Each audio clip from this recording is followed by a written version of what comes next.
Yes, welcome to the programme. I'm Mark Kellesh-Levine, and first tonight a Leeds man is urging people to get tested for food intolerances as part of a national campaign.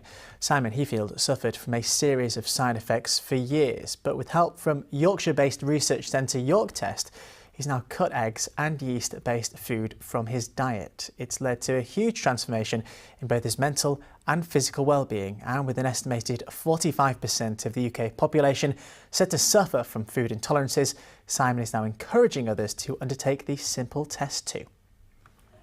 Food, glorious food. Tucking into our favourite treats is a guilty pleasure for so many of us, but with almost half the population thought to suffer from some kind of food intolerance, should we be more careful about what we eat? For quite some time, Simon suffered from a range of symptoms which are likely to be familiar with so many. So for the last 5 years, I've been sort of feeling quite uncomfortable when I've been eating things, very bloated, literally all the time, apart from when I'm laying in bed in the morning. Far too many visits to the toilet after I've eaten, so I took the step of first of all going to see my doctor.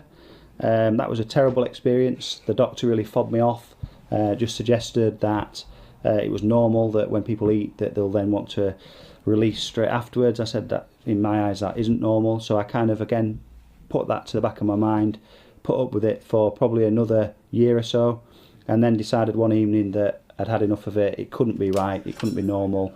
What's just as startling as the number of people likely to be suffering from similar intolerances is the lack of awareness around the issue.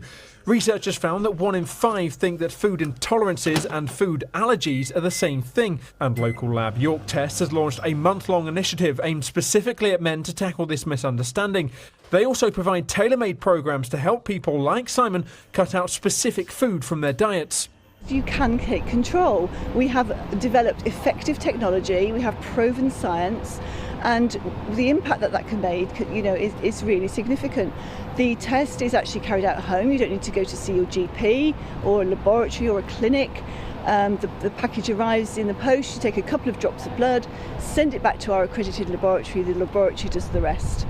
And with our programmes you also have nutritional therapist support, so if you're removing foods from your diet you can easily replace them with things that are equally nutritious, so you don't need to worry about not having a balanced diet as well. It's very, very simple to do. There's even an app which allows consumers to quickly scan products in the supermarket to see whether they're suitable for certain intolerances. For Simon, being able to manage his food has had a huge impact on his day-to-day life. Mentally, that's been the biggest thing for me.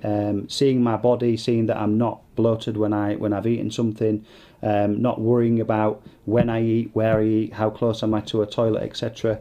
That's really helped me, my well-being. So I think the difference from where I was before I took the test to where I am now, probably 5 weeks down the line, I feel much, much better. There are likely to be thousands of people in Leeds suffering from similar intolerances, and a simple test could provide big changes. Christian Johnson, Made TV News, Leeds.